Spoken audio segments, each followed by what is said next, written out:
Roberto Mancuso es fotógrafo publicitario, trabaja en un estudio y está especializado en bodegones y fotografía de joyas. Pero desde hace muchos años tiene una gran pasión, la fotografía panorámica inmersiva, que lo ha llevado a convertirse en un experto. ¿De qué se trata? Nos lo explica él mismo en esta interesantísima entrevista. ¿Quién eres? ¿Cuál es tu profesión? Roberto Mancuso, soy fotógrafo. ¿Qué tipo de fotografías haces? Empecé con los bodegones. Después, con el tiempo, me he ido especializando y he empezado a hacer fotografías en otros ámbitos para satisfacer las necesidades de los clientes. De hecho, sobre todo fotografías de joyas y fotografía industrial. Y últimamente, desde hace unos años, fotografía panorámica. Normalmente, cuando se habla de fotografía panorámica, todos nos imaginamos fotografías de montañas, paisajes, etc. Pero, ¿qué significado tiene para ti?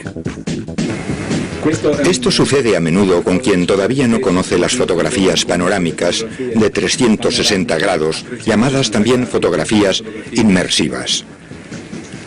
Cuando hablo con alguien que no las conoce, piensa en eso, en fotografías de montaña, puesto que la primera panorámica que te viene a la mente es la de las montañas. Y por supuesto, no a 360 grados.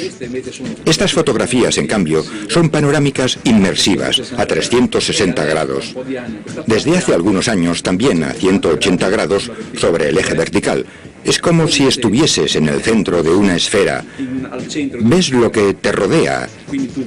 Ves el techo o el cielo y el suelo. Puedes acercarte a los detalles y puedes alejarte también. Los límites los pone la resolución cuando te vas acercando y la deformación cuando te alejas.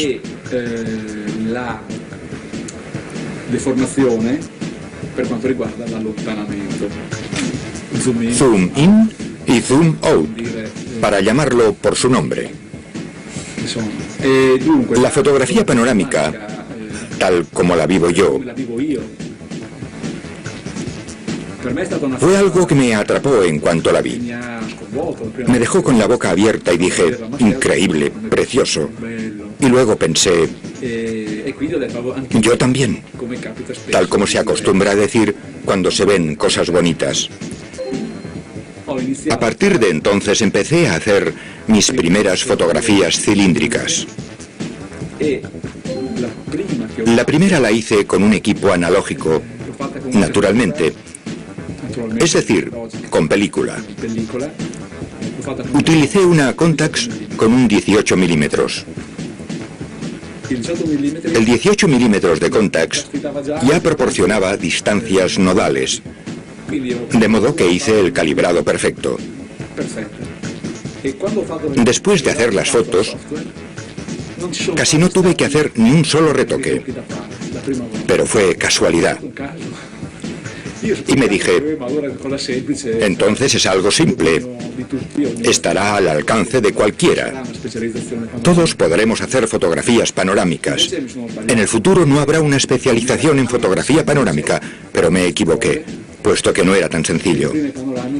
En las primeras panorámicas cilíndricas necesitaba varias horas para eliminar los defectos del stitch entre una foto y otra. Mi primera panorámica fue un sueño. Sumergirme en una situación que otro ya había vivido. Me entusiasmó. Y es esa emoción la que me lleva a seguir en ello.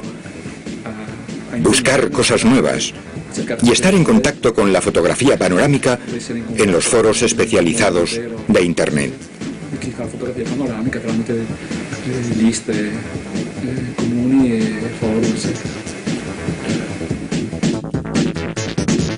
¿Cuándo empezaste y cómo ha evolucionado la fotografía panorámica?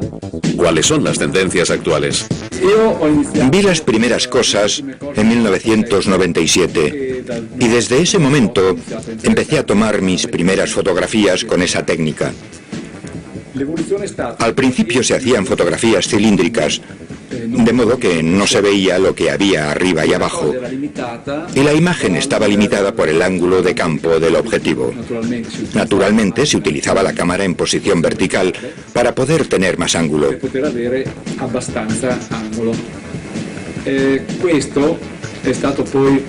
Esto fue superado por la fotografía cúbica o esférica,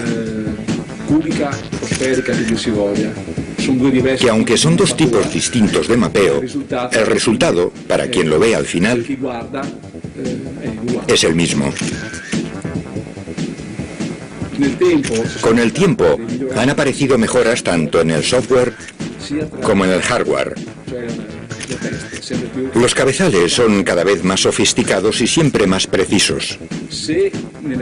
En la fotografía cilíndrica era importante nivelar la cámara para evitar que el cilindro quedara torcido.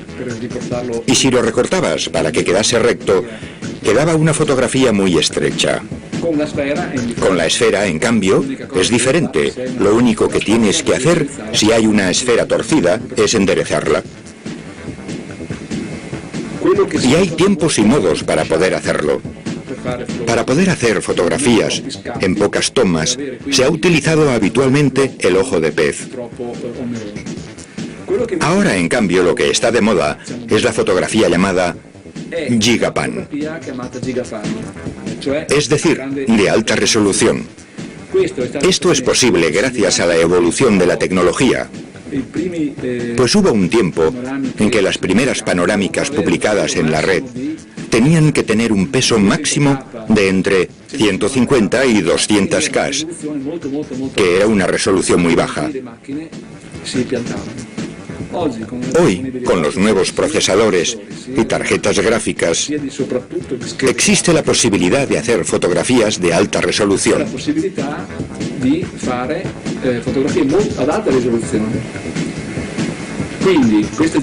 Las Gigapan no se toman con un ojo de pez, con el que se hacían 6 tomas en horizontal para la parte superior y otra para la inferior, sino que se hacen centenares de tomas. Los equipos y los cabezales se han ido adecuando para ofrecer la posibilidad de utilizar un objetivo largo y tener un pseudo punto nodal. Aunque, repito, dada la distancia, es casi irrelevante. Pero sobre todo, ahora existen cabezales motorizados, interfaces gráficas, y quien estudia cómo hacer que el equipamiento tome decisiones en cuanto a exposición y número de fotos.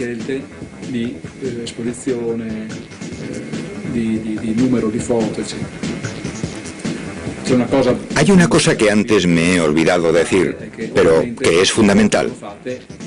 Las fotos, como es lógico, se hacen en modo manual. Si se deja el trabajo al automatismo de la cámara, después de los 360 grados habrá una zona clara y una zona oscura. Si aceptas la exposición que proponen los automatismos de la cámara, no consigues juntar las diferentes tomas, porque tienes diferencias de luminosidad demasiado grandes.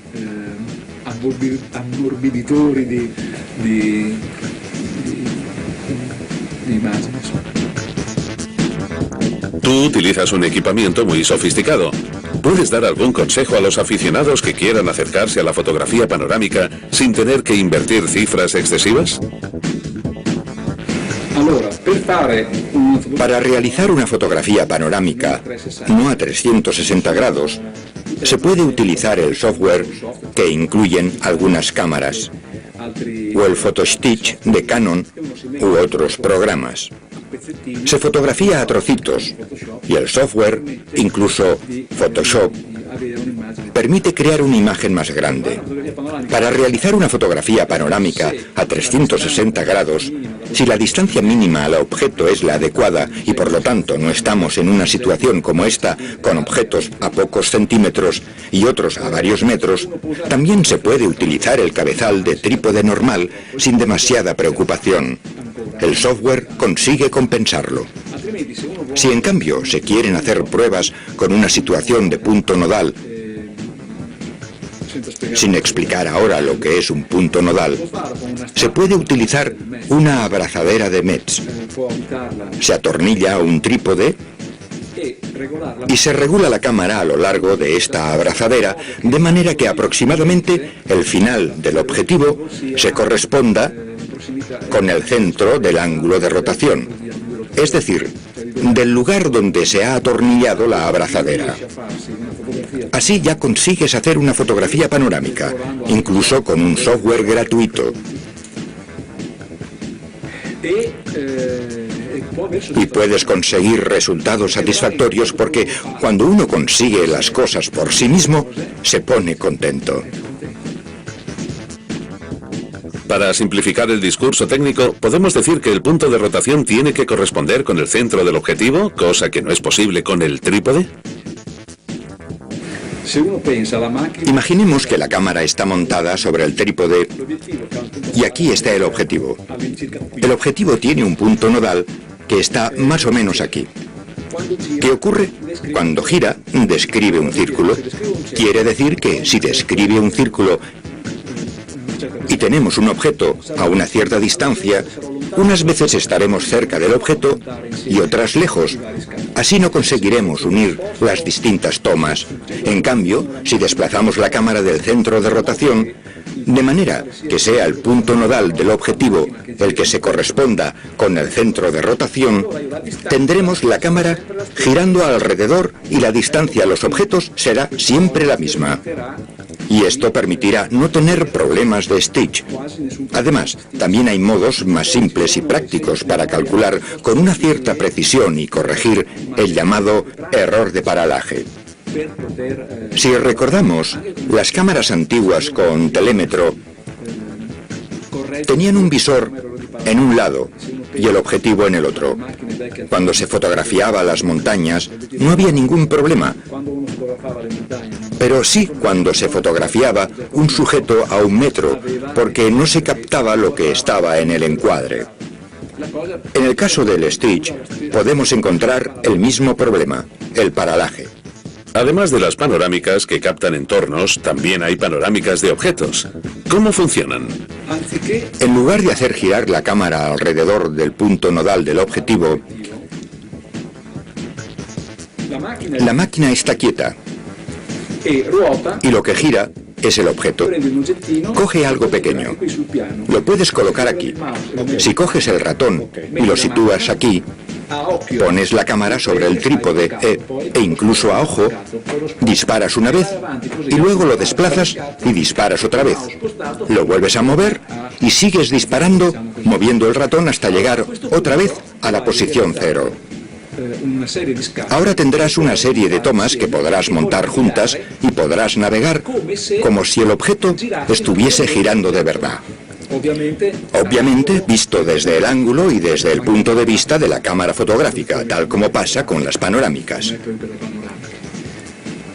La panorámica del objeto es interesante porque, además de mover el objeto por una recta, puedes también hacerlo girar repetidamente y puedes incluso desplazar la cámara.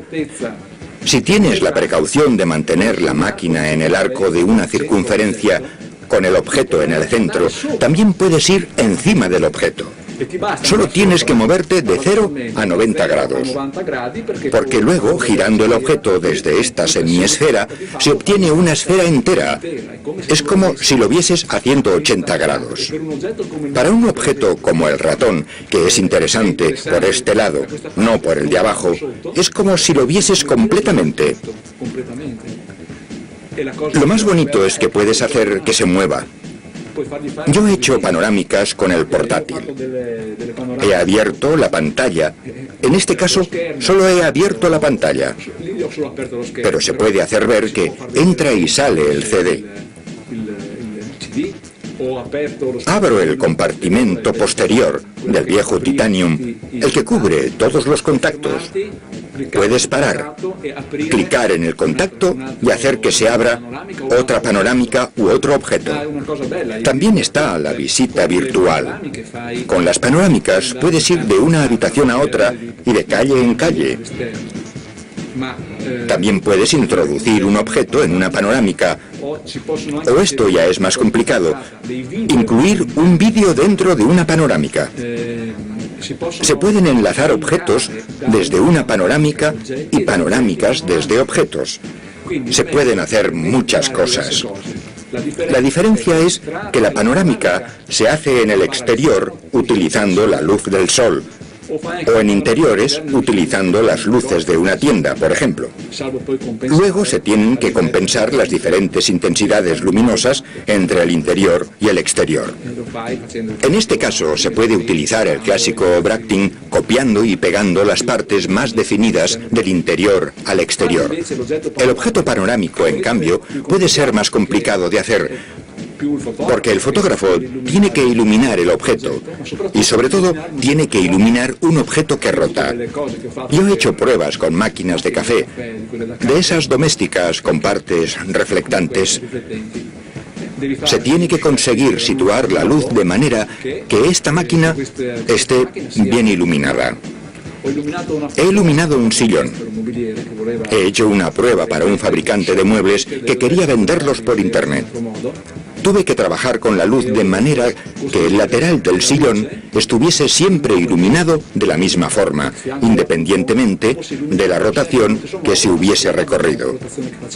Tenía 4 luces distintas, puestas en puntos determinados, de manera que la luz pareciese natural, aunque no lo fuese. Esto requiere mucho tiempo y energía. De hecho, son poco vendibles, porque el tiempo necesario es tanto que es difícil encontrar un cliente que te lo permita hacer. Una vez llegó un cliente diciendo: quiero hacer 30 bolsas.